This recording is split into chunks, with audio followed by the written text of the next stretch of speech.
Hi, y'all. My name is Denasia, and I'm a 22-year-old type A Black girl from Las Vegas who just moved to New York City last year to work for L'Oreal as a financial analyst. Hey y'all, my name is Faith, and I'm a 23-year-old type A Black girl from AZ living in Denver, working remotely for Cisco as a business analyst. This season is finally here, and we can't wait to share more about our personal lives, working big girl jobs, relationships, and life in general as type A Black girls. Hope you enjoy.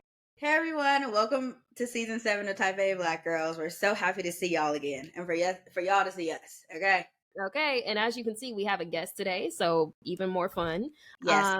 For one, let's just dive into our classroom announcements. You guys know the drill. Click that link tree. If you have not clicked the link tree and you've been listening to us for 7 seasons, we put a lot of hard work and effort into that link tree, so just click it. You don't even gotta do nothing with it.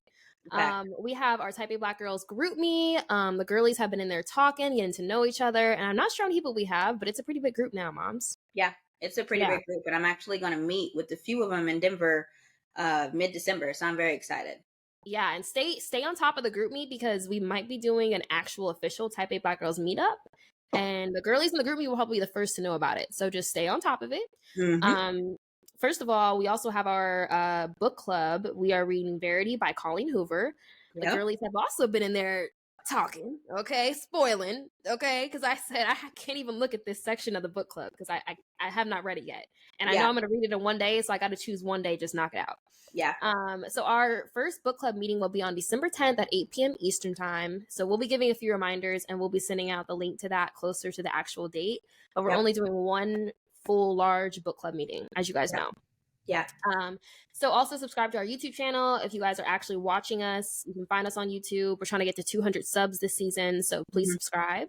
Yep. And let's dive into the question of the week. As you guys know, this is something new we're doing this season. So this was a little crazy. I'm not gonna hold you. What is y'all's nightmare blunt rotation?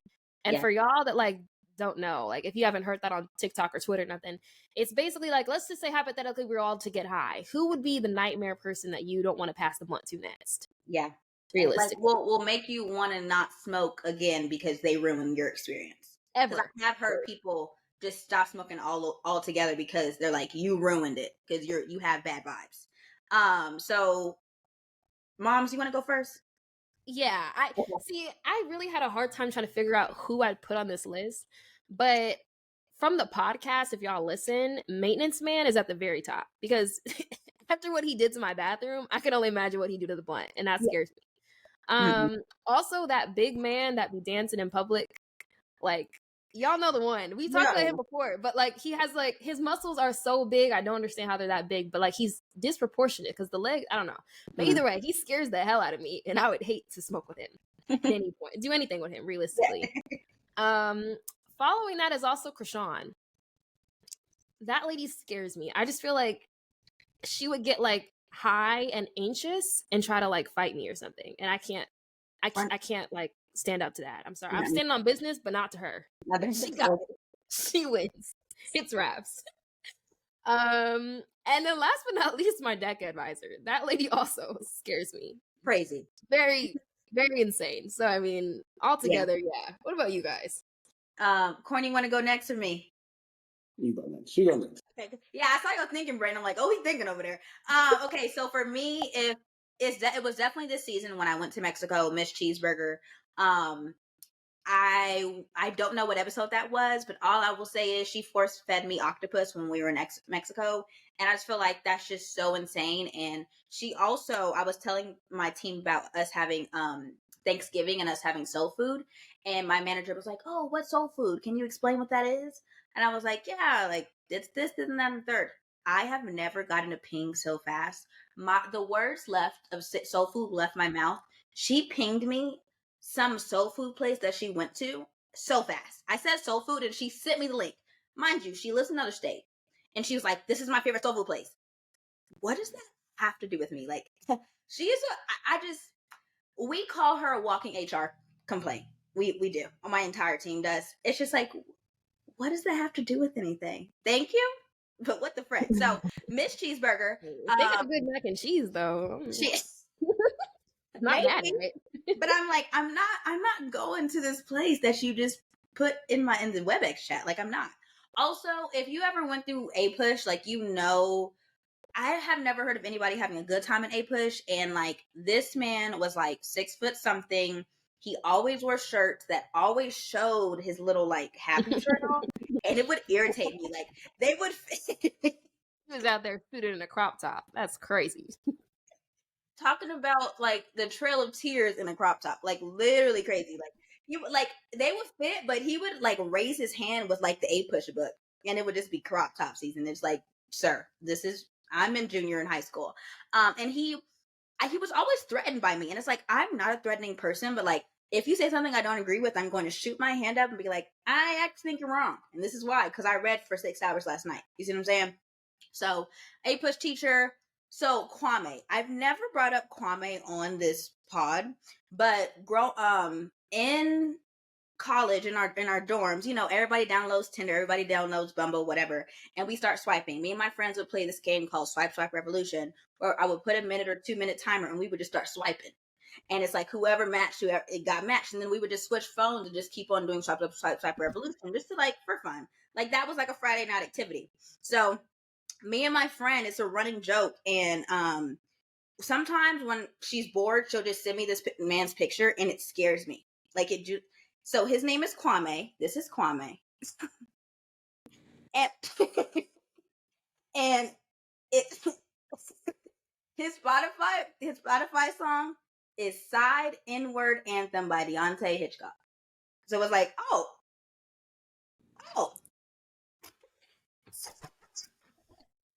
I'm just imagining, like, what if Kwame is like a diehard type A black boy, and he's listening, and he's like, "Is this play about us?" It is. It is. But Kwame has been like a running thing since freshman year. Like this man, like I don't know if you've ever seen a Tinder profile, like that's scary a little bit. That was that profile. But so Kwame, because like his face just genuinely scares me. And finally, my deck advisor, Miss Shay. She ran that thing like it was a sweatshop. Like you would have thought, like she's like, I breed winners. Like she was just like, I was like, okay, I mean, thanks, like, but like, whoa, and everybody knew Miss Shay. She was always loud, and our school always did win, but like we would have like Monday, Tuesday, Thursday, like test prep. Like we were studying for the bar. Like same. Yeah. Literally, my deck advisor had us walking 3 miles during one of the conferences because she said we need to get our minds right, and it starts with your physical. So we didn't take cabs. Also, she read the rules and regulations for deck advisors, and apparently in there it only said that you can have taxis. So we literally did not take one Uber or Lyft the entire trip because she said unless we get a taxi, we're not doing it. So we walked 3 miles to the nearest hotel, where she then ordered a taxi from the hotel to where we had to go. What? Crazy. And now she works in a prison. Yeah. I mean, imagine getting that email and seeing where crazy. Like, yeah, Miss Shay, honestly, all of the other advisors truly did not like her. It was just like, yeah, nobody liked Miss Shay. And yeah, it was just it gets real petty in DECA. That's just really what it is. If you know your story. But Corn, who are your people? So my people are, first let's say Rod Wave. I enjoy the music. Don't get me wrong. But I agree.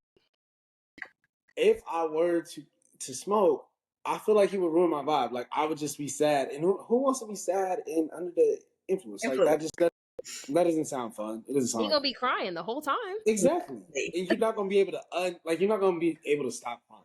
Yeah. Yeah. He'll play his music too. He's like, I got you for you. Actually, no. Please don't give him the odds.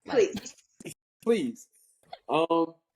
Second, it would be people who only reference TikToks in conversation.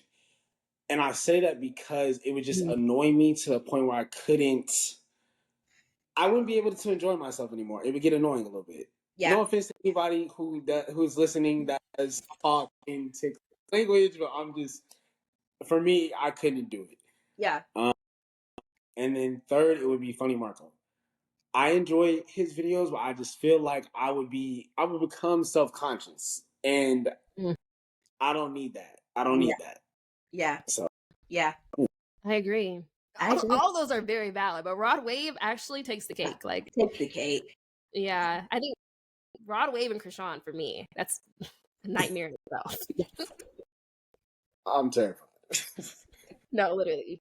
Oh my But goodness. Thorn, we're gonna give you the chance to introduce yourself, but first we're gonna ask you about your rosebud and thorn. If you guys are new here, your rose is something good during your week, your thorn is something terrible that happened, and your bud is what you're looking forward to in the future. Yeah. So, Corn, tell us about your week. My week. Let's just start with the thorn. Okay. I was going somewhere where I had no business going, Okay. and I popped my tire. Like I hit a curb. I was turning, hit a curb, popped the tire, but that wasn't it. Like I hit my head on, like the hold on handle, like at Yeah. the top. Oh, yeah. It's like made out. I hit my head on that. So I had a concussion as well and a flat tire. So I had to get the tire replaced, and I walked around with a concussion for a little bit. So like, we're okay. We're here. Okay. It's been a Okay, that's all that matters. Yeah. But my rose, I would say my AC in my apartment is fixed. They got it fixed after like 2 or 3 weeks. So Love. Oh, wow. it's been great. It's cooling off. So it's November now.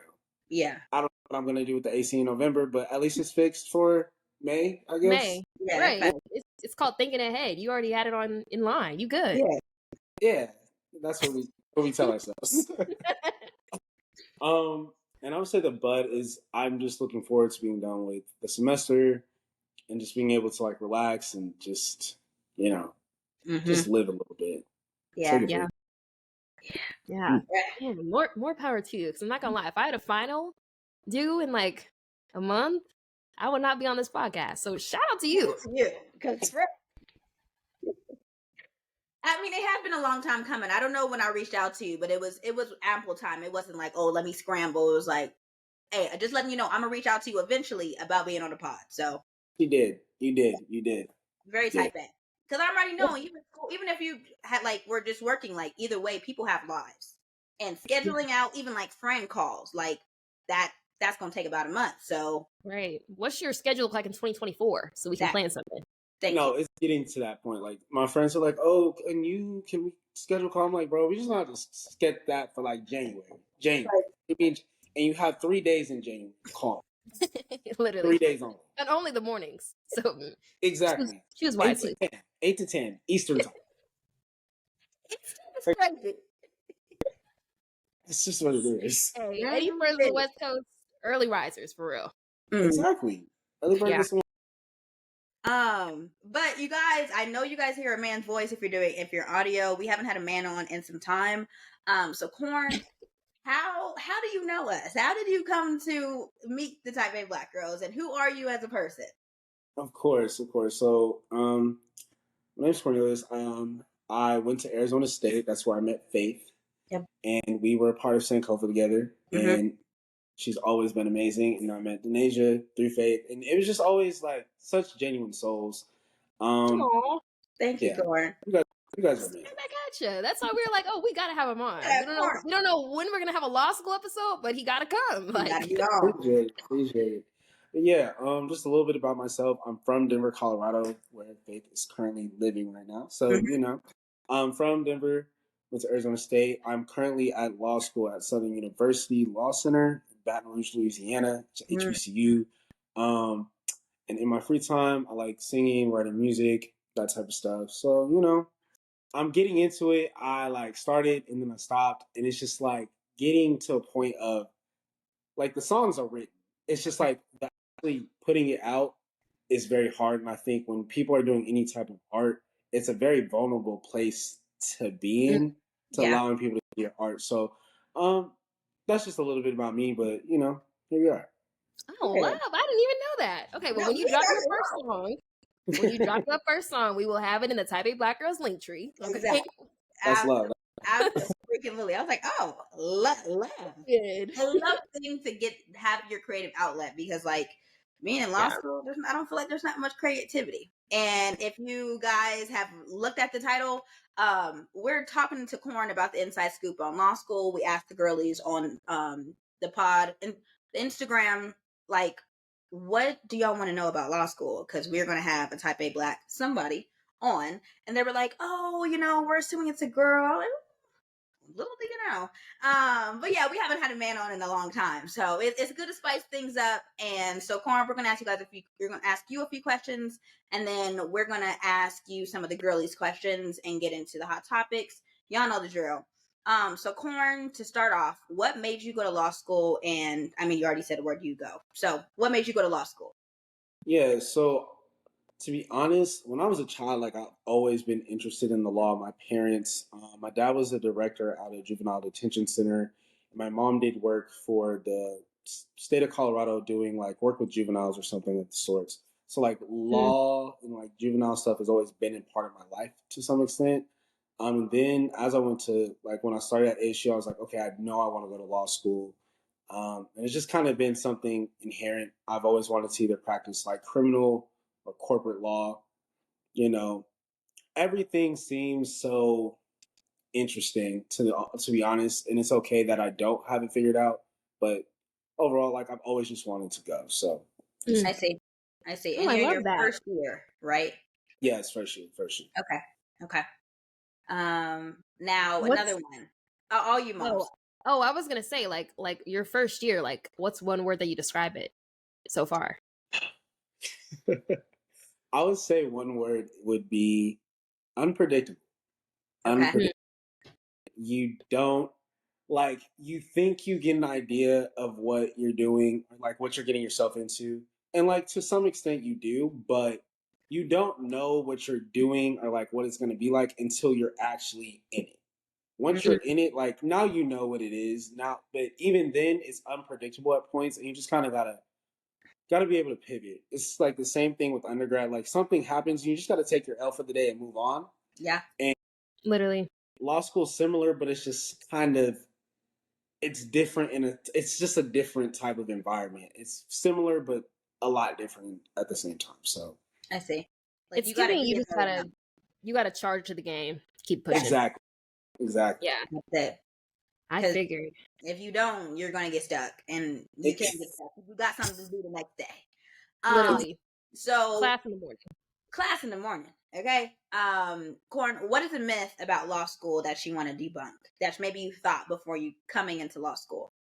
Going into law school, I thought I had to there's like two. Can I say two? Can I go with Yeah. two? Okay. So one, the first big one is that you have to go to a T14 law school in order to be successful. So for those of you that don't know what a T14 is, just like stands for top 14 law schools in the US. And I always thought like I have to go to a T14. Like that's the only way I'm going to be successful. That's the way you get into these big law jobs. That's the way you get any opportunities. That's just not true at all. Like it's the furthest thing from the truth. Um, there's opportunities wherever you go, and networking is the biggest way to get any opportunity or any job or anything like that that you're looking for. So I think that's a huge myth that everybody believes is happening, like believes to be true. The second myth it was that you have to know everything before you go to law school. Like you have to know. I think, and it sounds crazy because like when you go to law school, you're going to learn. Like outside looking in for people who don't want to go to law school, they're like, oh, it's okay that you don't know everything. That's what you're going to law school for. But a lot of times, law school attracts these people who are like very. Again, it's funny. It's like type A, type A personality types. They feel like they have to be the best. They have to know everything. And while that is true to a certain extent, it's a learning curve. You're not going to go know everything before you go, and that's the point of going. So don't feel like you have to know everything or know like you're gonna learn. There's gonna be stuff you don't know regardless of how much you try. So just don't feel like you have to. Yeah, that makes sense. And like honestly, I feel like even coming from like a PWI to an HBCU, like how has that been like? Because I feel like that's a huge culture change. And it's like, I don't know, I feel like HBCU for grad school is like a very interesting like dynamic. Yeah. It's very interesting, and I am so glad that I did choose to go to a HBCU for law school. It is definitely a huge culture shock. One because I'm in Baton Rouge, Louisiana, and Yeah. I'm I from know you Denver, eating Colorado. good. I know you eating good. I'm eating a little too good. I have to stay in the gym, or else it's gonna get. But as far as the culture goes, like, you know, it's definitely a different feeling of community and sense of self. And I didn't realize before, like when I was at a PWI, I knew I was like one of the few Black people students in my class, and I Mhm. didn't necessarily ever feel uncomfortable. Like I was always secure in myself. Yeah. But being at a HBCU, I realized like how more comfortable I was being in that space. And Mhm. you don't recognize the difference until you're in the like actually sitting in it. Yeah. So I think that's the hugest difference. Of course, like homecoming was a good time, Yeah. like that, I'm already knowing. Yeah. all of those things. And I'm not going to get into that administrative standpoint because everybody know like the typical like, okay, sometimes HBCUs are slow with this and this and this. That was not my experience at Oh, Southern. okay. They were very on top of things for the most part, so I have no complaints in that regard. But it's definitely been like I can appreciate. I'm very glad I went to HBCU for law school. Like very glad. So yeah. Oh, love. Yeah. Love Yeah. that. And like your favorite part. I mean, I know you've already mentioned how you love being HBCU, but is there another favorite part that you feel like is standing out right now from your first year? I think just like being in a new environment and meeting new people. I get like going back to school. Like it feels good. It does feel good. I'm not. If I could go to school forever, I would. Listen, So I I that way I agree. pay like these loans. I don't want to pay back the loans. Oh, It's okay. Yeah. If it was loan free, it'd be a whole different story. Yeah. Yeah. exactly. Mhm. So yeah, I just enjoy like being back in school and just like meeting new people, being a part of a different culture. Like it's, I think that's my favorite part, and I have so much time. Like going from working, going back to school, I just Oh, like, feel like when you think law school, it's definitely very structured, and you need to be intentional with your time. But going from working every day to like going back to school, oh, this is nice. This is lovely. Oh I love it. wow. Yeah. and So, what I mean, I saw you like just rant about your job when you were at your job, but what did you do? I didn't realize what you're doing. I think you were something in law or the government, but so yeah, I worked at a law firm. I was a legal secretary. Well, right before I moved, I was a legal secretary. okay. At a firm, and so while I was there, I did some like proofing documents, billing. Although, like you would think accounting would do billing, but that's you I was know gonna what that's say that's a little different, but exactly. But like proofing documents, and just like assisting attorneys with like little stuff. It wasn't as legal work heavy as my job prior that I did. I was a paralegal, and that was amazing. I learned a lot. So Yeah. Mm. that was a that was kind of what I did before law school. I just worked at two law firms for the most part. That's super cool. Oh, that's super cool. I'm like, wow. Meghan Markle? Like when you were saying, I was Giving like, oh, suits. that seems It's like giving it's good. suits for Exactly. real. Yeah. That's how I felt. That's how I felt. Look, yeah. That's, He Like just walked with a briefcase. I already know. You this Yeah. gotta say that's something. that's literally so fun. And before we get into the questions from the girlies, because I know that we got a lot, what's the worst part about being in law school as a first year? the worst part is people sometimes will I think it's the comparison. I think that's the worst part because everybody if they people haven't heard about it, every law school has a 1L curve. And so they do that to so people have rankings, GPA, and also like what the bottom part of the class they end up like flunking out for the most part. It is to just like Oh it's wow. yeah. So I think that's the worst part. I'm not stressed about it because I've just always been him, not like that. But I just Hey, feel if you Hey, don't like that, hit me neutron. I know that's right. but I think that's the worst part. Just constantly being like, am I doing enough to make sure that I'm above the curve and I'm gonna end up with the grade that I want? I think that's the worst part. So it adds a little element of stress in there. But yeah. Wait, so is every class like that, or is it like just the, like overall your whole GPA? So I believe all of my doctrinal classes like that for their first year are like that. After Mm. your first year, they kind of ease up on the curve because they've gotten rid. Dang, I hate to say that, but they've gotten rid of the people that they were supposed to get rid Yeah, of. they There's clean still it a up. curve. Yeah. Yeah, so there's still a curve, but it's just not as heavy, and where you're at most of the time kind of stays there. So, but yeah, that first year curve, Dang. Yeah. So you pay all that money and you might not even make it? Mm-hmm. Oh my It's God. crazy. I know, it's crazy. It's And crazy. so Yeah. does that where people become paralegals? Like, how does that pipeline work? So it people can become paralegals just like anybody can. I shouldn't say anybody can be a paralegal. Yeah, But most people go get a paralegal certificate, which can sometimes say 6 months to like a year. It just depends on like the program or whatever.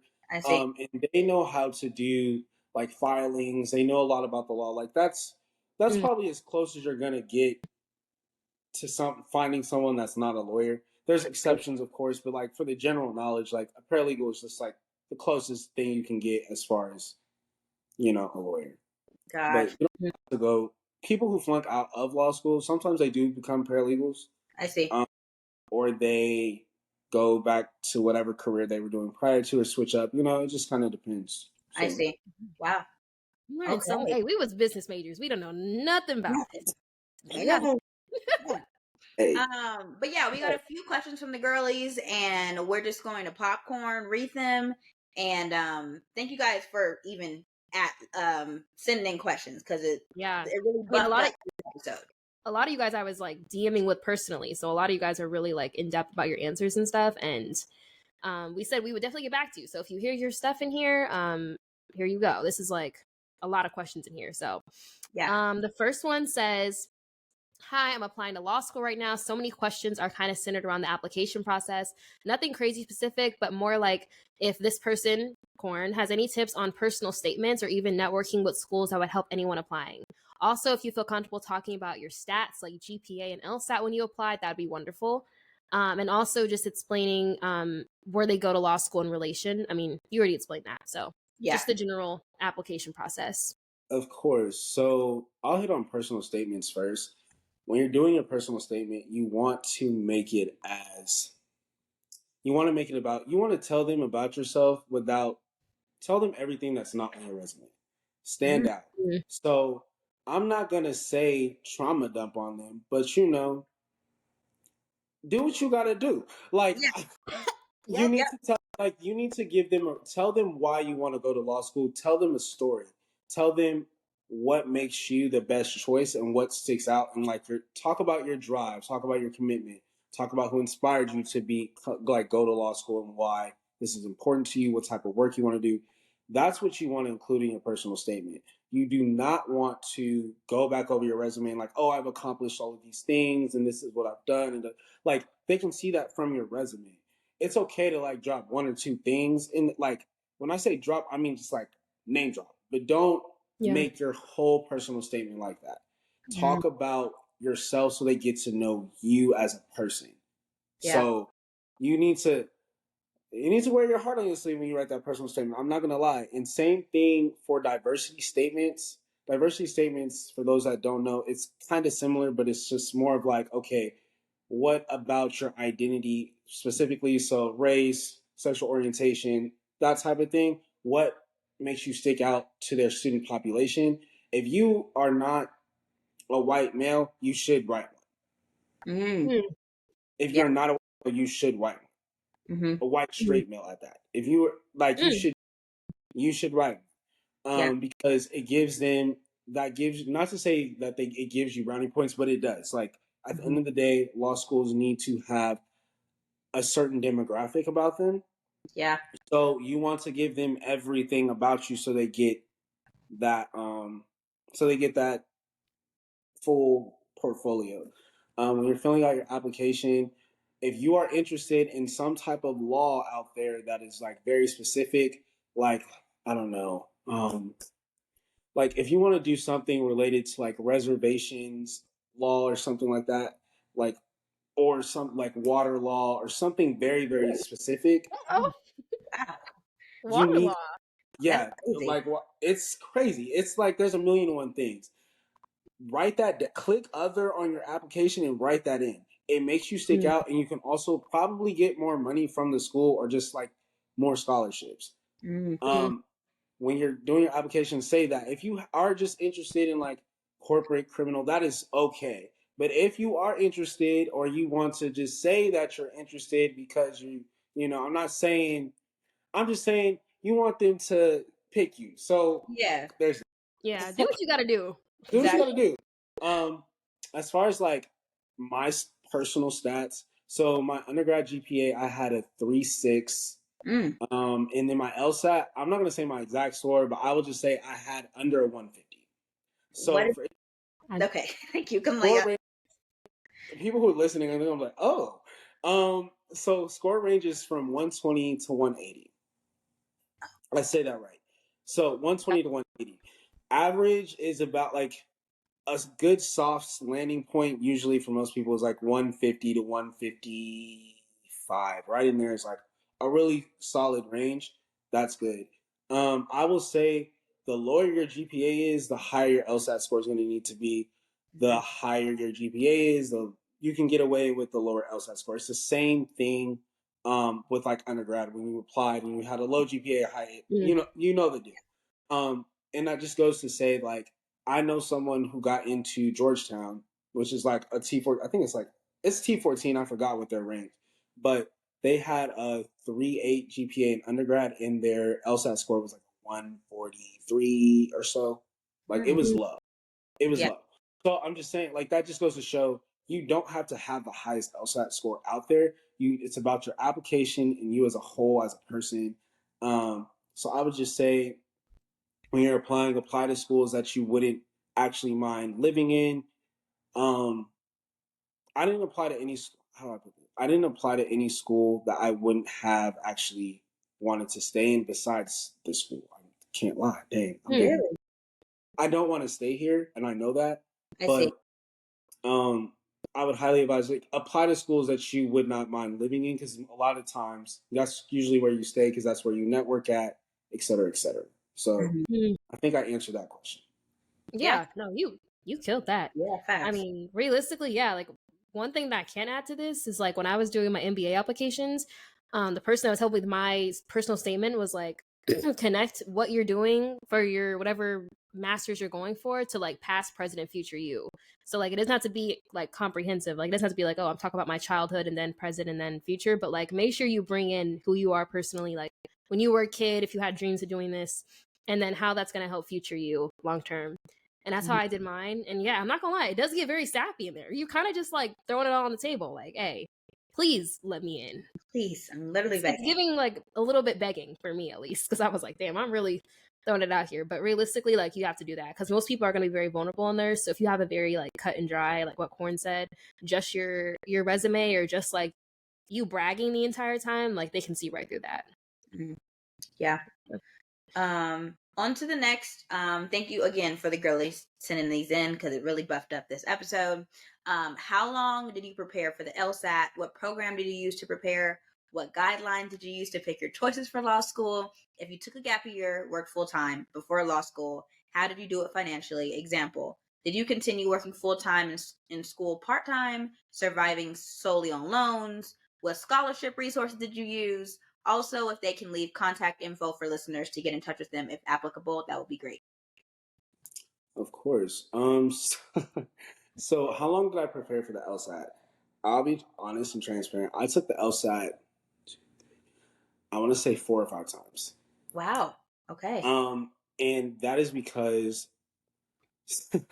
so when I graduated undergrad in 3 years, I tried taking the LSAT my last year of college. The issue with that was I was doing way too much my last year of school. I was taking like 20 plus credits. I was involved in all these organizations and I was like pretending I was like studying, but I wasn't putting in the time. So that's why I took it so many times. But the programs I did end up using were Magoosh was really good. I used it's something called Barbary. It was give me one sec. It's gonna come back to me. We have a few more LSAT questions too later on. Yeah, so the girlies really want to know about the LSAT, so we can circle back to that. Yeah. Okay. I'll circle back to that, but nonetheless, as far as like a gap year and stuff, so I took 2 years off and I worked. So right when I graduated, I did an internship at the Attorney General's office in Colorado. Then I worked at a small law firm as a paralegal for like 9 months, and then I worked at the firm I was at for a year before I left to go to law school. And as far as like going into law school and like money and managing all that, I took out loans. I did get scholarships applied. There's a lot of them out there, just private scholarships. So look around. If you plan on staying in state, like where you're at, look into whatever Black Bar Association there is around, or that type of thing, because they do give out scholarships. Just look around. I promise you'll be able to find them. Your school will likely give you a merit scholarship to do that. And if worse comes to worse, you can take out the loans. What I do know is a lot of schools, after your first year or your first semester, if you place within like the top 20% or so, top 10% for sure, just depends on your school, they will give you more money to stay, more scholarship money. So it just kind of, you got to weigh your odds. It's okay to take out the loans, especially, but also weigh the loans against what type of law you want to do. If you know you want to go into being a public defender, you are going to want to have more of those loans, like more of your school paid for. If you know you want to go into big law or a mid-sized firm, it's okay to take out more of the loans because you're going to make it back. So I would say just be mindful of that. I see. I want to say there were a few more gap year scholarships. Yeah. Contact info, LinkedIn. I mean, we'll have that posted already, so we'll go ahead and put the LinkedIn in our socials, and that'll be all there. Let's see here. On to the next. How do you feel being a Black man in law school? And if you know any Black women there, how do you think they feel being Black women? What is the culture like? How do you keep a good work-life balance if you do work? What are some things you wish you knew beforehand? Do you regret going to law school? Do you think it's worth it? I'm going to pause there. We'll take it one at a time. Yeah, one at a time. So let's go with the first one. How do you feel being a Black man in law school? I feel great, especially because I am at HBCU. Yeah. I think that does make a difference because learning the law and law in general in the United States is inherently violent towards Black people. Yeah. And I think being at an HBCU gives me a different level of comfort that I would not experience at a PWI. And it's just a trade-off. It's literally, and I will say that when you attend a HBCU for law school, it gives a more of I don't want to say a safety net, but I will say a safety net of like, I know there's a community of people that look like me, that are around me, that know exactly how I'm feeling, and we're learning these cases. And some of them, like we had a case where the guy sued somebody because he didn't pay for the whips. Like the guy had sent like I'm kid you not. There's no way I could sit in a classroom at a all white PW class and learn that. Like there's no way I could do that. And so I think going to a HBCU for law school is a good choice. And I know a lot of times when you're because going into law is looked at as an elitist thing, subconsciously, a lot of people applying to law school, some will kind of push HBCUs to the side because they know that they're going into an elitist thing, and they know that I need to look the best on paper as possible for the most opportunities. And I will say, you have more opportunities at an HBCU than you would at a lot of PWIs. Especially the amount of like internships that I have seen these people send that are exclusively for people that go to Southern is ridiculous. Wow. The amount of top law firms I've seen them like directly reach out to HBCUs it's crazy. And it's something as a first year law student, I don't have to worry about that because luckily, thank God, my job before I left, they offered me a position to come back next summer. So I don't have to worry about like doing the game of like doing these interviews and stuff like this first summer. Like I don't have to worry about that. Yeah. But don't feel like you have to go to a PWI in order to get the opportunities. The opportunities will be wherever you go. You just have to look for them and network your way in. Like that's all it takes. So I hope that. Yeah. Yeah. Are there? I know you talked about a little bit being at HBCU and like homecoming and stuff, but what is the culture like? I feel like you tapped on a little bit like PWI versus HBCU, but like HBCU as a whole, like being an adult at HBCU, what does that look like? It's so interesting. Okay. Like, because I'm like, okay, I'm at an HBCU, but also I'm like not an undergrad. So I Mhm. get to see all of the like children. I don't want to call them children, but like they're children to me. Like Yeah. they have the Pretty Wednesdays, and like we had Pretty Wednesday at ASU, but it definitely wasn't as big. And I see them do Pretty Wednesday, and then it's on TikTok. Like it's just kind of Yeah. Yeah. it's different. The food on campus, like I never expected to look forward to on campus food. What? Oh Yeah, wow. like it's hitting mac and cheese. Like him, they got gumbo and stuff out the cafeteria, man. Like I kid you, like when you think about what you God, think, I come to you I can't humbly. put it into words. I can't put it into words. And like our bookstore, when I first got on, like when I first got to Southern, me and my mom came and we went to the bookstore, and she went to get like we were just getting souvenirs and stuff. And I'll go in there, I'm like, wait a second, they had a whole hair section.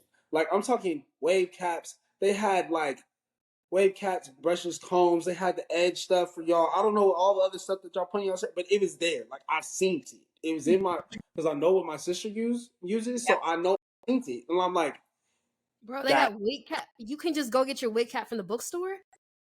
Right. That's a luxury I would kill. I would kill to have in undergrad. Are you It's- kidding me? it's crazy. I said, wow, this is something, and you know, this is this is something. You got like. And then seeing like undergrads, they'll be like some of them got Hellcats. Here's the thing: everybody down here in Louisiana, because it's Louisiana and Boozy from here, like so everybody got like a Challenger, a Hellcat. Like that's what they drive down here. So like hearing them like vroom up the street in the middle of the day, it's just like, bro. But Right. again, it feels like a little high school. Yeah. Oh my gosh! Speaking of high school, I'm sorry, I have to say this: law school will feel like high school. Law Like school, high school. It what? It will. They're like, so we have like, if you want to get a locker, they have lockers that if you can like ask for a locker. Right? It's really weird, but Yeah. there's that. And just the way people socialize, it's like high school. It's everybody trying to find out who likes who, and everybody being in everybody's business. It can get messy. And I was like, is this just like a? I was like, okay, is this just because I'm at an HBCU? And then I had to ask some other friends. They're like, no, like that's just law school. That's just how everybody is. I said, not these grown people who have had jobs. Some of these people got kids. They're married, acting like they're in high school all over again. Like it's crazy. The clickiness. It's Who would have kind of thought? it's big adults living in high school again. Apparently, we have like a ball or something. Yeah. We have like a law school prom. I don't know when it is.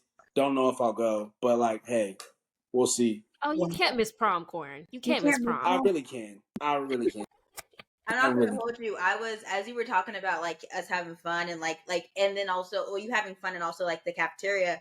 It reminded me of us being in Hassie or whatever. And like one of the when I did party because it was very short lived. I didn't see me out very often. You know. When I did go out, I would always see Corn at the White Frats. Like, all like I would always see this. crazy because I'm the noobs, so that's crazy. But I was gonna say. at the time you weren't. This was freshman year. No, there was a certain point where I was still going, and my LBs got. They would get mad. I believe it. Because I'm just like, bro. Here's the thing. I love the noobs and us on a bond. But like, listen, sometimes I want to have fun unjudged. I want to let loose a little bit. Hey, And I get I'm it. tired of seeing the same people at the parties. Like I'm just like sometimes I need to if I pay okay, this is how I look at it. If I pay my white friends $20 to like for the that's $20 for the night. That get me good with all the alcohol, Yep. all the food, all the Ubers. Like, I ain't got to do nothing else. Nothing. But now I got to go find you for this 15 because we just got a bottle. I'm sorry to be that guy, but like, I had a good time and I don't regret it. Bro, I would come into the frat and it's a white frat. And like, usually the white frats would not let guys in. It'd be like, oh, like, no, only the women. Like, it would be really hard for you to get in if you weren't a part of the frat. But I think your roommates were part of the frat, right? No, one of my friends, his name's we're gonna call him Jack. Okay. We're gonna call him Jack. But he was in the frat. Okay. Okay. Him and his friends were in the frat. I had met them because I went to high school with him. Yes. So he was like, I got you, man. I was like, bet. Yeah. Hey, and like, shout out to him. And y'all know, I really try to be a mom to all my friends. Like, I'm like, hey, Corn, like, just make sure when you get home, you let me know. Like, I will see you later. Like, hi. Like, when I saw him, I was like, oh my gosh. But by that time, everybody gone, everybody having a grand time. We get in the morning, I'm like, hey, Corn, how are you doing? He's like, not too good, friend. And I'm like, okay. Hey, I'll go the white store. The white frats used to have the alcohol on 10. Like, they would not run out. At the black frat, I'm like, bro, the noob juice was gone first 30 minutes. What's going on? No oil, no nothing. Like, I used to be like, hey, white frat, they used to have that white claw on 10, and it used to be cold. And it really is not hard to impress them. Like, it's really, if you want some attention, white frat is where you need to go. Like, that's really what it is. And I actually just posted a video of me and Maris and Nicaea, and we were all like just looking like, what are y'all doing? Like, you can get irritated at white frats. Like, if you know, you know, like, bro, you're kind of doing too much. Like, I don't know what you're off of, because it probably isn't just Pink Whitney. You see what I'm saying? You need to calm down. No, I think it's in here for free, but it's really the Skrillex remix of every song. Yep. I used to be like, bro, it used to be like my favorite song. I'm like, oh, that's my song. Play. Why is the beat dropping so loud, and why are you screaming the rest of the song? I used to be pissed. Like, what's happening here? I went to 2. Yeah. And then my campus had a whole thing because like there was a scandal with the white frat, and like they were being rude towards like this gay guy, and he literally had a whole like protest on campus, and everybody was like, this frat did this to me, this frat did this to me. Like, literally, it was a whole thing to where our president of the school almost had to get involved and be like, what's going on with these frats? So literally, like, the white frats, like, especially my freshman and sophomore year, were under hot water. They was like, we having a party, but don't tell nobody else about it. Like, you can't spread no word. Like, this is undercover. And they were like banned from doing certain stuff. So, bro, very short-lived. That's crazy. I remember I would have my frat friend, because she was cool with the sorority girls. So, and I think she was in a sorority. So every Friday I'd be like, hey, where the flyers at? Send me the flyers. My friends would pick, okay, we're going to this one, probably this one next. But we're going to go to the library for about 5 hours before, so we can make sure everything's good. Because I'm not going to no party unless we in Noble. And if you know, you know, especially if you went to ASU. But yeah, I can't remember the exact Alpha Kappa, whatever. But one of the ones, it was real rapey. It was real, like, I forgot. I don't know what the Greek stuff is. Y'all know, but it was, I'll find it and put it on the story, but I don't know if it's ASU has got them or if they're, banned or whatever. I hope they are, but it got real bad during my freshman and sophomore year for sure. Oh yeah, that's what was happening at UNLV. They was like, oh, he did that to y'all? Well, at this party, this happened to me. And literally like a string of people from like every grade, every walk of life. Like, I remember I literally walked on campus and I had class on Friday, unfortunately. And like they had the protest that day. And they had a bullhorn just screaming, like name dropping. Connor did this to me. Like, it was so bad. Like, literally, I was like, I just stopped and listened because I'm like, what did Connor do? I have no idea what's happening. I only knew based on what was coming out that bullhorn and things I was seeing on like Twitter. Other than that, I was like, I had no idea. This freshman year, I'm like, I had no idea it was this bad. It was like the movies, but worse. Literally worse because it was real people. It was real life. It's not a joke. Yeah. we got on our tangent of the episode, so let's go ahead and get back to law school. But me and Corn, I wouldn't see him that often, but when I did see him, it would be like, I'm gonna check in on you in the morning. Yeah. You would. Every time. Always No. did. Like, are you okay, Corn? Okay, so next question. What are some things you wish you knew beforehand, before law school? I would say like know yourself.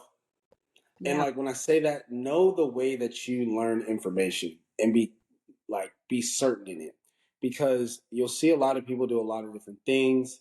And on the first day of class, people get their like tips and tricks from a multitude of places, right? Mm-hmm. But the first day of school, I'm never gonna forget. We walked in, first class. Professor, the first day was syllabus day, and people were just typing away. I'm like, I'm scared of y'all. They're just going over the syllabus. What's going on? And like, I would say, just know yourself and know the way that you learn and stick to it, because you're gonna have to pivot a little bit, but you don't need to switch up every single thing that you do. In my opinion, you don't have to. You don't have to do the absolute most, like a lot of people will tell you. Like, you don't have to. So just stick to yourself. I see. I'm gonna ask this last question, then Nasia, you can take over the other 5 they didn't ask. Do you regret going to law school, and do you think it's worth it? I do not regret going to law school. I think it's absolutely worth it. Best decision I've made in my life so far. Now, we're gonna have to see in a couple weeks after these finals, but yeah, so far so good. No complaints. Love. And are there any extracurriculars that you're part of on campus, or are you just like solely academics right now? Solely academics right now. Next semester, I'm hoping that I can try out for moot court and get onto that. But I don't really want to overdo it. I want to just stay focused on my grades right now, because I think that's the most important thing.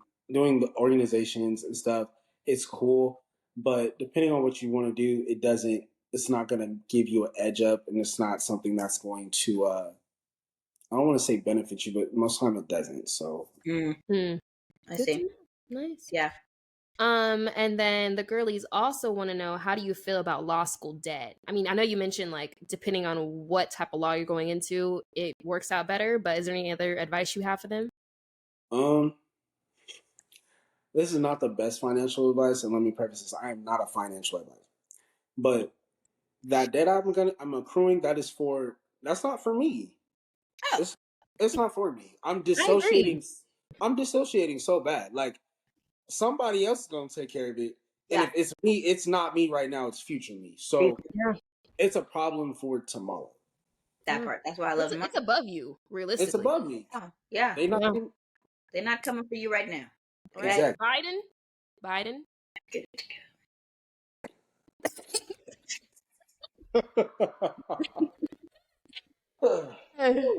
Yeah. Last thing from this one question. If you could give anyone advice for the pre-LSAT or see, clearly I don't know. LSAT stage, what would you say? I would say make sure you have solid people for your letters of rec. So you want to make sure you have a good professor, advisor, somebody that can attest to your work ethic, somebody that can attest to your grades, like the type of person you are. I think that's huge. As far as like everything, the small things you don't think about, like when you're applying, make sure you have solid letters of rec. Go ahead and gather them transcripts together. Even the ones, like if you were in high school and did took a class or two you're gonna need that too. Wow. Get ready to pull that. Any type of criminal activity, regardless if it was dismissed, expunged, get ready to pull that too. You're gonna need that. Like, they ask, and the only reason that doesn't, like, let me preface this: it doesn't automatically disqualify you by any means, but they asked all of that for all that information, because when you're done with law school and you apply for the bar to like take the bar, if you don't pass character and fitness, they won't let you sit for the bar. They won't let you even take the bar. So they ask all those questions to get like a gauge of like, okay, can this person currently sit for the bar or not? Wow. take that into consideration. Whoa. Wow, they What real is- strict. I maybe the girlies already know this, but what is character and fitness? Is that a pre-test? It's kind of like a moral test of character. It's like, are you an upstanding citizen? Are you someone who we can depend on to, you're supposed to be above the mark, I guess. But Mhm. there's people who aren't all law school who have committed some Yep. serious crime. And so like nonetheless, it's just to make sure you're a morally sound person. Gotcha. Wow. Wow. And I guess as our very last question, because every other question you've honestly covered, Yeah. what kind of obstacles did you face on the financial side of applying? Applying is expensive. Mm. Oh It wow. is. Like, so I remember now the LSAT study plans I did, but I did Kaplan, I did Magoosh. There's also what is it? LSAT Trainer and Seven Sage. I paid for Kaplan and paid for Magoosh, but I would say definitely try to find those fee waivers and stuff because it's $65. Is it 65 or 35? I don't know. It's one of the two numbers for each. You have to send out the application itself. So Mhm. each school ranges from like $35 to $120 for the application, right? Mhm.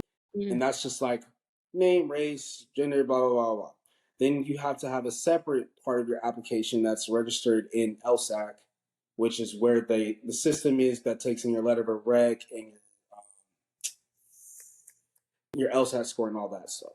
Mhm. They have to send a report out to all those schools, and that's a separate fee. So they charge you an additional $35. And then to register for that service, it's like $270. It gets expensive very quickly. Like, What? so I would say, as far as financially applying, like, try and set aside money, like, save up a little bit. First, save up for law school as much as Mhm. possible, and then try save up for applying because applying can get expensive very quickly. I think I spent over like when I think about study plans, applying, and all of that, I spent over like at least $3,000 to $4,000 applying altogether. How many Yeah. schools did you apply to? I want to say eight or Okay. nine, or nine. Okay. So it racks So up. yeah, it racks up quick, very quick. Especially, I think the most expensive is the study plans. Mm. Like the study aids, so that can be pretty expensive for its quality one. So That makes Yeah. sense. And Yeah, especially if you're taking a course. exactly. And I don't know if you hit on this, but like when you took the LSAT for that fifth time, what made you say, okay, I'm not taking it again? Was it the score or what? I said I had already sent in my applications, Mhm. so I had decided prior to that, regardless of what the score is, we just gonna make it this time, and this is like God, you got to do it because I can't. I was tired of working. I knew like this is something I wanted to do, Mhm. and I was just like, it is what it is. I'm gonna go where the wind blows, and It's above you. it's above me. Yeah, Also, that makes last sense. question. I'm just trying to think of maybe the question the girlies may have that they didn't answer. How are you going to school and not working? Like, what does that look like? So, honestly, the loans that I took, I maxed out on my loans. So, one thing I will say is they say only take what you need because you can ask for more, like in the middle of school year. Yes, that is very, very true. I would say if you, I would advise you to max out on the loan just because stuff comes up. Mm. You have expenses. Because like right now, yeah, I have rent, electricity, all that, but I also have a car payment and insurance. Mm. As a man, So, huh? as a man, dang, because men insurance is high. It's high. It hurts. Yeah. So I would say like try and save up before going to law school as much as possible to mitigate some of that. Do a registry. I didn't do a registry, but I know a lot of people did. Oh Mhm. wow. Have somebody throw you a little going away party so that you can collect your little 5, 10, 20, $50 from whoever. Here and there. Yep. Because that it helps, every little bit helps. And just yeah, I would say save as much as possible, and if need be, max out the loan. Do what you got to do, because it's gonna, like, no matter what you do, unless you are somebody who has worked for, I want to say, like 3 or 4 years at least, and has saved like tremendously. Unless you're going to like be pressed for money, like that's just kind of how it works. Everybody I know is just like, I need it to be January so the next refund check can hit, so I can like get out of this little pickle, you know. Mm-hmm. Yeah. So it's okay if you do go and you're feeling pressed for money. Like, it's normal. It's okay. It happens. Don't stress out about it. It'll be okay. Oh, we going for that degree. Once Okay. I hit, you're good. Yeah. Hey, wow. Okay, that was really great. I feel like I learned more about law school than I Ever. have ever known. So thank you for this. Listen, That's the most I know, and barely that. listen. But we did have a final tip that somebody did send in. She said, I just started my first year of law school, and luckily I had great mentors coming in and met a lot of Black people on campus that have helped guide me and provide me with resources. But without them, I would have been really lost coming in. I wish I knew that you really just have to take everything one day at a time, because it's very overpriced in the beginning, and use all the resources available to you. Also, save more money than you think you will need, because you won't be able to work. I 100% agree. You know. Yeah. She ate that one. It felt like she was just like echoing everything you literally said. Yeah. Shout out to her. And shout out to anybody that asks questions and stuff. Like, hopefully this helped you guys. And we are going to give, we're going to have a post on our story and on our feed of Corn's information. So Corn, hopefully they can reach out to you if they have any follow-up questions. You know, you guys can reach out to him, and he's obviously living it. So best person to ask. Exactly. Yeah. Us. Yeah. Not us, it's Chris. Not us. I promise you that. That's why he's got him home. I can answer about business school when I get there, but law school is you got to go to Corn. Yeah. The Corn. So, moms, I think we should do hot topics and then maybe one call to the request line. Down with that. So if you're new here, me and Anasia met on Twitter. So our beginning title for this was Why Would You Say That? It's now Hot Topics. And we basically go over things we've seen on Twitter, TikTok, Instagram. Sometimes we'll show you guys pictures. It can get sometimes to Lulu. And so when I saw this tweet maybe about a week ago, it's going to be a little late by the time you guys hear this, but you know those twins that be dancing for Beyonce? Les twins? Yeah. There was like an Instagram live that popped up on recorded on Twitter, and I was like, oh, what's this? Basically, he has 37 kids, and they be going back to back dating the same girl, and if they get tired of sex, they'll just trade for trade vibes. Listen, and I heard that it's like a secret twin competition from the girl that was French, right? So like, I watched the TikTok, and the girl that was French, they had to have another girl that was French and knew English decode what she was saying. And she was basically saying they have this weird twin rivalry where, like, if one guy gets the girl, the other guy has to get her too.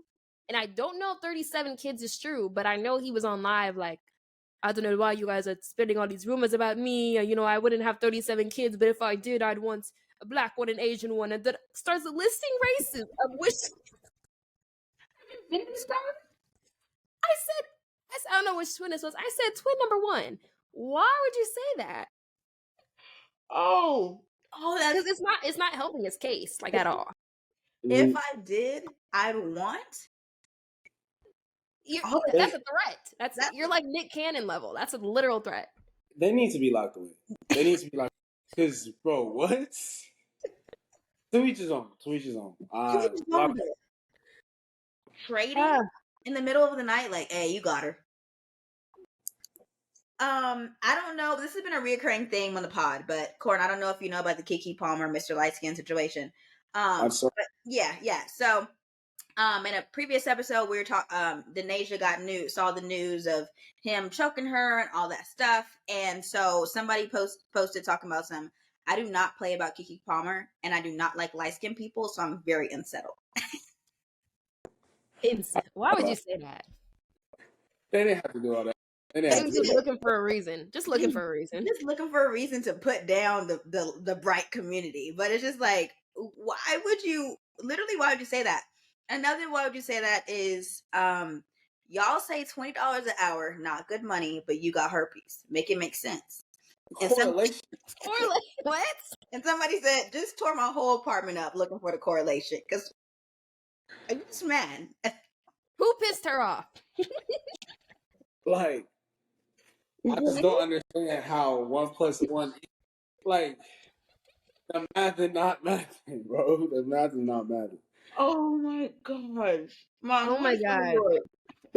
I'm not gonna lie. I'm really stretched because I've been using all my why would you say it. We've been filming back to back to back. So like, my last why would you say that was literally a day ago. Literally less than 4 hours ago. This man said, and you know how people take cartoons and make them like human? It's real weird. I don't like it. But this one guy did a me and my bee at Disney World #100 emoji. And this is it.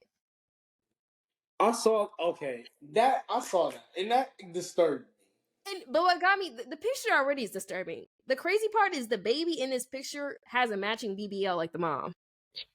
And someone said the baby got a BBL too? That's insane. We can't give Black people AI. Like, why? Some people don't deserve Photoshop. Like, I'm sorry. Don't. Like, what in your mind? How do you even type in BBL Mickey and Minnie Mouse at Disneyland with 2 kids? With a kid. What? Disney is working on a litigation today. It's okay. I tell it's okay for God to send a rapture now. Like, it's okay. It's okay. It's okay. I've seen enough. I've had enough. Somebody posted no place like NYC, and you have to be on video to see this because I'm not describing it. That's about right. And he gonna talk about some I hate my city sometimes. He said when we made eye contact. He said, "What in work?" Hey, whoa. I've literally seen a man on the street pull his entire drawers down, like down to the ankles, and pee on the street. And I said, it's not like our friends haven't done that. You're right, but at least we knew him. Yeah. This is random booty I'm seeing on the street. I don't know who this man is. And it's cold. Like, I don't understand. It's literally cold. I don't know if your guys' parents are at this point, but somebody said, my mama has reached the point of, I want some grandkids, to where she told me the other day, I don't even care if you're married. I just want some grandkids. So you want me to be a baby mama in this economy? She said, I'm settling. I'm ready. Okay. Are you guys' parents at that point? Like, I want some grandkids, or they're okay. No, absolutely not.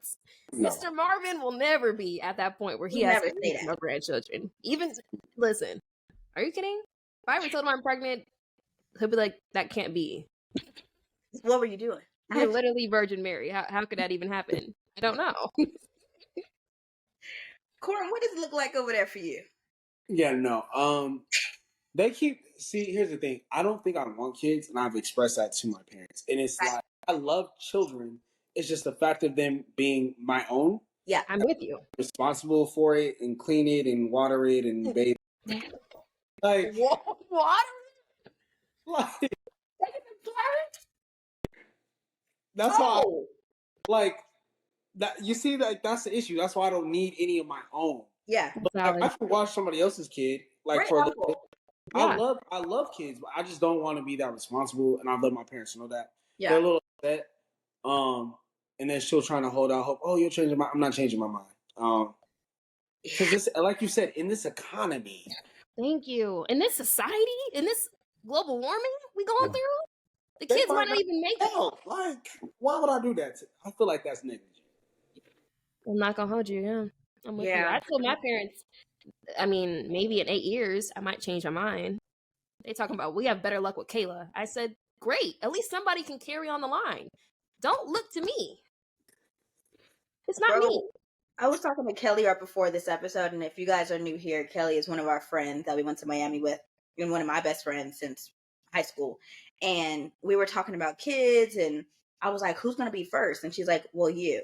Like, that's literally what it's looking like. It's you. And I'm like, well, I mean, milestones. That is what it's looking like. It is what it's looking like. But I was like, because it's between me and Kelly for the race. But she was like, honestly, I am kind of hoping that the Naja gets pregnant first. I said, don't say Bro, I'm just catching strays. on a Friday night. That's I said, insane. don't say that, bro. Literally, why would you? I don't know. I think it's just the excitement of it all because we're not expecting you to. Oh, it's the thrill. It's the thrill for you. Not for me. She can kiss that dream goodbye. Yeah, that's what I told her. I said, not Denasia. She got school to go to. Like, kids are her last. I am the kid. I'm not gonna hold you. Bro, that's what I've been telling my coworkers. Like, y'all, I'm just a girl. Like, I know I handle a lot of money, but I'm just a girl. I'm just a girl. Like, I'm trying my best. I'm a 23-year-old teenage woman. That's it. Like, I've come to like the conclusion that no matter how old we get, like we just feel like I don't know how to put it. Like when we were kids and we saw like people that are our age act like that, they're like, oh my gosh, they're really doing like. And now we're here, we're like, oh, now we realize nobody knows what they're doing. No one. They're all winging it. Yeah, they're all winging it. Literally. And it's even when we're like 30, still winging it. Yeah. Hopefully by then the frontal lobe's developed. I can hope for the best, but yeah. I'm, you know. Yeah. It's just we're just kids with a little bit more money. And a whole lot more responsibility. That's it. Unfortunately. That's literally it. Like people looking up to me. Can you be my mentor? Bro, I got called Miss the other day. Are you kidding me? You the frick out of me. What? I'm a college student. I'm far from y'all. Like, it's not been that long. Miss Thompson? Miss Thompson? I almost threw myself off the building. I said, who are you talking to? Not my mother, obviously. Yeah, because that's Miss Thompson to me is Miss McQuett. You. Like, what? Now it's me, apparently. Who knew? Oh my gosh. I know you're not the biggest fan of potlucks in Asia, so I know this might make your screen crawl, but somebody said the white people at my job throwing a potluck and one of the sides is garlic pumpkin mashed potatoes. You know what? Wait a second now. Hold up. They did something. Let me hear me out. Okay. Okay. He said garlic pumpkin mashed potatoes, right? Yeah. Okay, garlic mashed potatoes, you'd be good, right? Yeah. So it just really depends on how much pumpkin is really in the garlic pumpkin mush. I'm just saying, hear me out.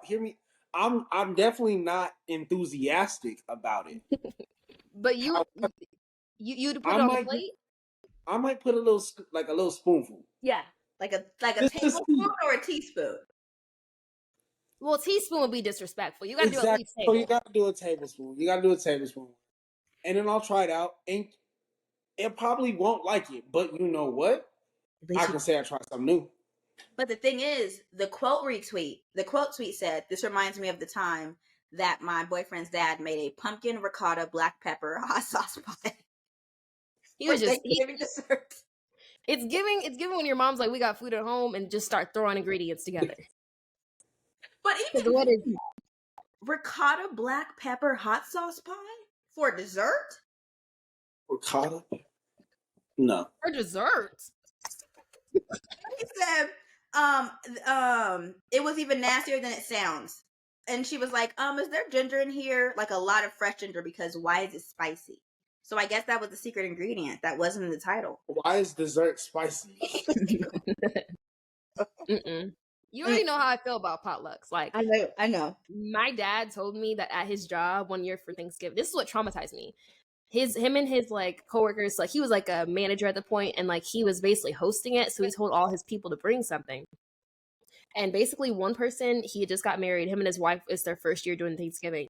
His wife did not cook the turkey full the way, like all the way through. And they brought it in, not even in like a container or like a tinfoil dish. They brought it in wrapped up in like a towel. So they brought it in to the work and literally like put the towel. He thought like he didn't know if it was a baby, what it was. Put the towel on the table and unwrapped it like a gift. And inside, I mean, the outside was crispy, but they cut that thing open. Literally, blood was coming out the turkey. And then nobody else bring up no backup turkey. And they had cats because my dad said he always saw them. The hair on the outfit when you bring in the food already, I'm out. My dad said everybody was pissed because they were starving all night, and nobody else could cook that much better. So ever since that story, I'm like, if it's not store-bought. And on that note, we're gonna go ahead and do one call from the request line. We just want to thank you so much, Cor, for coming on. Before you leave, we'll have you pick one of the calls from request line that you'd like to read, and then we'll all chime in. We have a few. Okay. Let's do, what is it? That last one? Last one. Okay. All right, you guys. Hi all. Hope you're well. So I'm currently over a year in corporate, and as the most junior on most teams, take a lot of grunt work, aka meeting note taker, team dinner reservations, and lunch caterer. What? As a business analyst, do you feel these were similar tasks you took on in your first year? How did you grow out of these roles and start to feel like more than just a junior practitioner? I feel like in corporate environments, it is very common, but most don't feel comfortable discussing their personal experiences with it transparently. Corn, did you feel this way being a paralegal or any of your first year jobs? So being a paralegal, no. And I was doing a lot of like actual hands-on work. Yeah. More than I was in the job that I was at right before I left for law school. My law school, the job I had right before, it wasn't quite that, but I can see how that was there. I would just suggest to them, like, if they've been in that role for over a year, I think it's time to like leverage that, Yeah. have a conversation with your manager. Before you have the conversation with your manager, I would say just go look around at a couple jobs. I'm just saying so that you can leverage that in a conversation. Yeah. Because that seems, I don't know. I don't know where they're working at, but I'm assuming it's just like it's a corporate type of environment. Yeah. That's what I would say. For me on my end, I am a business analyst. That was my first role because I was a junior demand planner. And maybe it's because I wasn't in the office, but I feel like it's just a level of respect. Like, I feel like this is a little bit hazing. Like, why you should be having the executive assistant do this stuff because this is executive assistant work. I didn't get a 4-year degree to be a note taker. And I feel like it's been a year, so it's kind of hard to establish those boundaries because you are a year in. But like Corn says, you have to really take a stance in on business to your manager, like, hey, I'm not okay with doing this, and I feel like my not tools, my skills can be used in a better manner for this company, to better this company. I don't think this is actually helping me at all further my career, and I would like better work because this is not okay. I've never seen something like this not in a movie. How do you feel, moms? Yeah, I mean, I understand. It gets very difficult depending on the company you work on, especially if it's more like Devil Wears Prada type of vibes. But I personally kind of went through something like this when I was an intern for a company, and my boss was like asking me to clean out her office. And I was like, this is not a part of my job whatsoever. Like, I'm not here to be your maid and be like, oh, can you clean out my office? It's a little messy day. I need help with like cleaning it out and folding up the t-shirts in the corner and stuff like that. So knowing that, I would just say like, realistically, it is hard to kind of stand up to your manager. I understand that. But you can have a conversation like, what does my role look like and what's the future of this role? Because I feel like right now I'm not doing anything that benefits where I want to be. And like set it up as like a career call or like a career chat. Yeah. Where can I be in the next year and how can I get there? And these responsibilities are not helping where I want to be. So you can kind of play it to your advantage. Don't come out the gate being like, I'm not taking no more notes. But like make sure that you make it clear though that you are also not there to like basically being this is an assistant. Like there's an executive assistant on my team and this is literally what they do. Like down to the seats. Down to lunch catering. So either they need to increase the headcount and get an assistant, or I don't know, this is not your job though. At all. At the frick all. But we just want to reiterate, thank you so much, Corn, for taking time out of your busy day and weekend to come on the pod. This is freaking amazing. Because we know we all got busy lives, but thank you so much for coming on. Do you want to plug anything before we go? I guess you'll just put it in the post. In the post, like, don't worry, you guys can find him. But thank y'all so much for asking me and inviting me on. That was great, so I really do appreciate it. Absolutely. Yay, good to see you again, because it's been a minute. Yeah. Yeah. Maybe this summer when you come back to Denver. Okay. I'll be back for Christmas. Bro, I'm about to be gone for Christmas. This summer I'll be back, so we can. Yeah. This is the dope thing. This is the dope thing. But all right, y'all, we'll tap in, and thank you guys so much for staying this late. And follow the YouTube, subscribe to the YouTube, follow the Instagram. We're almost at 800 followers. So, and we got some big things coming next season. Okay, that's all I'm gonna say. Listen, and keep on submitting questions to our free suggestion bots. In this episode description, you can find all our links, including the link to find corn. So everything will be in the description, and we will see you guys next week. Yeah, love you guys. Bye. Bye.